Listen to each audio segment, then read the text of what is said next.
नमस्कार, मैं हूं आपके साथ मयंक। तो देखिए, बड़ी खबर आ रही है ईरान से। ईरान का जंगी जहाज शाहिद महदवी अब वापस ईरान पहुंच चुका है और ये ईरान की नौसेना के लिए एक बड़ी और अहम भूमिका निभा सकता है। देखिए, पिछले 57 दिनों से ये जो शाहिद महदवी है, वॉरशिप है, जंगी जहाज है ईरान का, ये पिछले 57 दिनों से बाहर था, ईरान से दूर था। और ब्रिक्स देशों में जो एक्सरसाइज हुई, नेवल एक्सरसाइज हुई, जिसमें रशिया के वॉरशिप शामिल थे, चाइना के शामिल थे, उनके साथ हिस्सा लेने के लिए ये गया हुआ था। और अब 57 दिनों बाद ये लौट के वापस ईरान पहुंच गया है। अब इसकी जो खासियत है, देखिए, कई एक्सपर्ट से बता रहे हैं, जिस तरह से अमेरिका के 2 एयरक्राफ्ट कैरियर जो हैं वो अब्राहम लिंकन और गेराल्ड आर फोर्ड जो है बेहद करीब है ईरान के। अब उनको टक्कर देने में अगर कोई अहम भूमिका निभा सकता है, सबसे बड़ी भूमिका निभा सकता है, तो वह है ईरान का शाहिद महदवी जो जंगी जहाज़ है। अब हम इसकी खास बात बताएं, शायद आपने पहले ना भी सुनी हो, और क्यों इसे कहा जा रहा है ये कि अमेरिकन एयरक्राफ्ट कैरियर्स को टक्कर दे सकता है। सबसे बड़ी बात, सबसे अहम बात, ये ईरान का वो जहाज़ है जो न सिर्फ क्रूज मिसाइल्स फायर कर सकता है, बैलिस्टिक मिसाइल्स फायर कर सकता है, ड्रोन कैरी कर सकता है, डिफेंस सिस्टम कैरी कर सकता है। Shahid Mahdavi is outfitted with various missile systems including surface to surface and surface to air missiles as well as Khordad air defence system. देखिए, 3 खास बातें इसकी। ये सरफेस टू सरफेस मिसाइल्स इससे fire हो सकती हैं, surface to air missiles fire हो सकती हैं, और खोरदाद डिफेंस सिस्टम अपने साथ कैरी कर सकता है।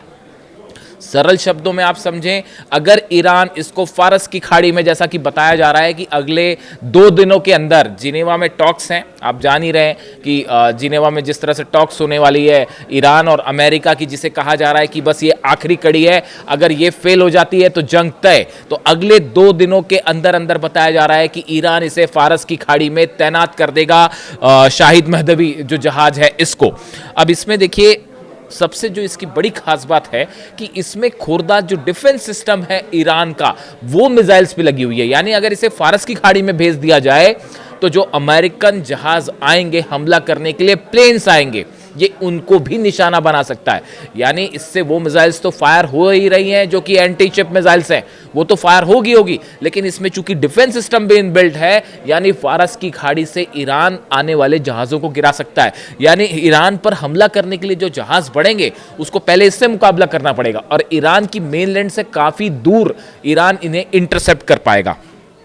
One of the ship's most notable feature is ability to launch ballistic missiles।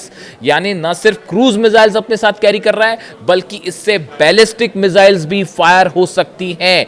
इसीलिए इसे इतना खतरनाक जहाज माना जाता है ईरान का कि इसमें क्रूज मिसाइल्स भी हैं, बैलिस्टिक मिसाइल्स भी है। अब आगे देखिए, जो और खबरें छप रही हैं अलग अलग, मैं आपको वो बता रहा हूं। It's combination of cruise and ballistic missile capabilities, air defence systems, drone and aviation capabilities, advance radar and ability to carry combat vessels has transformed it into a multi-purpose floating base and deterrent। कहा यह गया है, इसमें देखिए कि मैंने आपको defence system की तो बात की, इसके साथ ही इसमें बेहद एडवांस रडार भी लगा हुआ है। ये रडार जो है वो एक ऐसा रडार है जो एक पर्टिकुलर दायरे में, बताया जा रहा है कि 200 किलोमीटर तक अगर कोई भी किसी तरह की मिसाइल ईरान के करीब आ रही है, कोई फाइटर जेट ईरान के करीब आ रहा है, कोई ड्रोन ईरान के करीब आ रहा है, तो तुरंत सिग्नल दे के अलर्ट कर देगा ईरान को।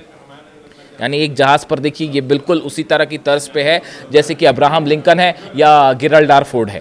यानी आप देखिए, इस पे ड्रोन्स भी हैं। अच्छा, ड्रोन की बात देखिए, ड्रोन्स जो है ईरान के सबसे बड़े हथियार हैं। ड्रोन्स को जब हम कंपेयर करते हैं तो कई बार ऐसा कहा जाता है कि फाइटर जेट बहुत भारी पड़ते हैं, लेकिन ये ड्रोन्स भी कैरी करता है अपने साथ। यानी फारस की खाड़ी में कई किलोमीटर तक, ओमान की खाड़ी में कई किलोमीटर तक ये अपने साथ ड्रोन्स ले जा सकता है, और वहाँ से ड्रोन लॉन्च हो सकते हैं। यानी आपने काफ़ी बड़ा डिस्टेंस ट्रेवल किया और वहाँ से आपने ड्रोन्स भी जो है वो हमला करने के लिए तैयार कर दिए। अब आप इस बात को समझिए, अब्राहम लिंकन की पोजीशन जो है इस समय, और इसकी पोजीशन फारस की खाड़ी में ये तैनात हो जाता है अगर, तो अब्राहम लिंकन जो है वो इसकी बैलिस्टिक मिसाइल्स, इसकी surface to surface missiles, surface to air missiles, Abraham Lincoln से टेक ऑफ करने वाले जितने F-35 जेट्स हैं, F-16 जेट हैं, वो इसकी रेंज में होंगे। जो जेट्स फ्लाई करके ईरान आएंगे वो इसकी रेंज में होंगे। जो मिसाइल्स अमेरिका फायर करेगा वो इसके रडार्स जो है उसे कैच करके तुरंत इंफॉर्मेशन दे सकते। यानी आप देखिए ये एक प्रकार से जो एयरक्राफ्ट कैरियर्स हैं उसको उसको सीधी टक्कर देगा। अब जो खबरें आ रही हैं उसके मुताबिक कि अगर किसी भी तरह का हमला होता है ईरान के ऊपर, तो ईरान ने एक मल्टीपल प्लान तैयार किया है, अलग अलग फ्रंट पर कैसे जवाब देना है, और उसमें जो सबसे अहम भूमिका होगी वो है हॉर्मुज़ की। और ये कहा जा रहा है कि ईरान की तरफ से जो पहली कोशिश होगी, जो पहला अटेम्प्ट होगा, वो ये होगा कि हॉर्मुज़ को बंद कर दिया जाएगा। हॉर्मुज़ के बंद होने का मतलब है वहाँ से गुजरने वाले हज़ारों जो जहाज़ हैं वो रुक जाएंगे, और इन हालात में हॉर्मुज़ में सबसे अहम भूमिका जो है वो ये शाहिद महदवी जो है ईरान का, ये निभा सकता है। एक इसके बारे में और जानकारी मैं सर्च कर रहा था कि ये कितना अहम साबित हो सकता है अगर वॉर होता है तो। देखिए, हर जहाज़ की अपनी कैपेबिलिटी होती है, हर मिसाइल्स की अपनी कैपेबिलिटी होती है।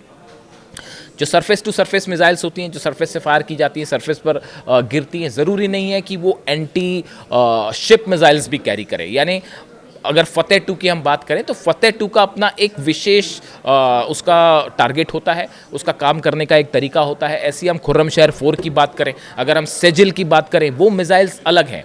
जो समंदर से दागी जाने वाली मिसाइल है, जिसके बारे में जैसे मैंने आपको बताया अबू मेहदी मिसाइल थी ईरान की, उसका एम, टारगेट और पर्पस अलग है। उसी तरह इससे जो मिसाइल्स फायर की जा रही हैं उसका टारगेट जो है वो है अमेरिका के एयरक्राफ्ट कैरियर्स और डिस्ट्रॉयर्स, जो कि हमला करने आगे आएंगे।